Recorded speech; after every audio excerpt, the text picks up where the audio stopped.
নির্দেশ দিয়েছিল যে ইমিডিয়েট দিয়ে যে বকেয়া দিয়ে দিতে হবে, কিন্তু এখনো পর্যন্ত কিছু দেওয়া হলো না। শুধুমাত্র বাজেটে আমরা দেখি অন্তত 10% কিন্তু বলা হচ্ছে যে 25% বকেয়া এখন দিতে হবে, বাকি 50% ধীরে ধীরে ধাপে ধাপে দেওয়া, তো এখনো দেওয়া হলো না। আজকে আপনারা পথে নামছেন, রাজ্যের সামনে বিধানসভা নির্বাচনের আগে সমস্ত সরকারি কর্মচারীরা, বিভিন্ন সংগঠন, আমরা যেমনটা জানছিলাম যে দেশে একেবারে রাজ্যের বাইরের সংগঠন তারাও যোগ দিয়েছে। এই ঘটনা কি এই যে আমার মনে হয় আপনি সব বলে দিয়েছেন, মানে ইন্ট্রোডাকশনে সব বলা হয়ে গেছে যে কেউ বাকি নেই।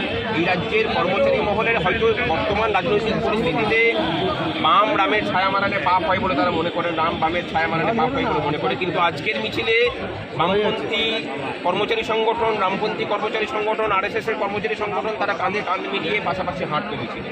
এটাই মনে হয় বলে দেয় যে তাগিদটা কোথায়, এটাই মনে হয় বলে দেয় যে প্রতিবাদের শিকড়টা কতটা গভীরে প্রতিষ্ঠিত হলে পরে এই কাজটা হতে পারে।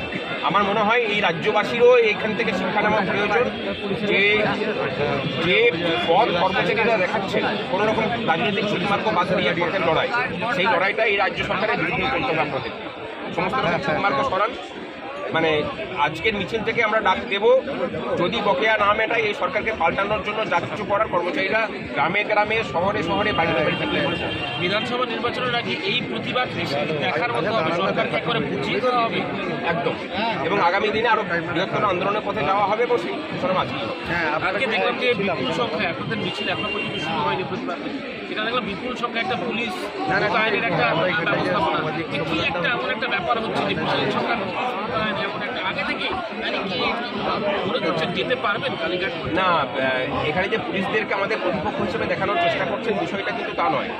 এই যে নিয়ে না পাওয়ার তালিকাতে পুলিশরাও আছে, ওই পুলিশটা বেশি সংখ্যায় এসেছেন। আমার কাছে যেরকম খবর ডিপার্টমেন্টাল যে তারা মানে ডিউটি যাদেরকে পাঠানো হয়েছে তার অনেক বেশি যে ডিউটিতে এসেছে, মানে তারাও নীরবে তাদের পোশাক পরেই এই মিছিলকে সমর্থন জানাচ্ছে।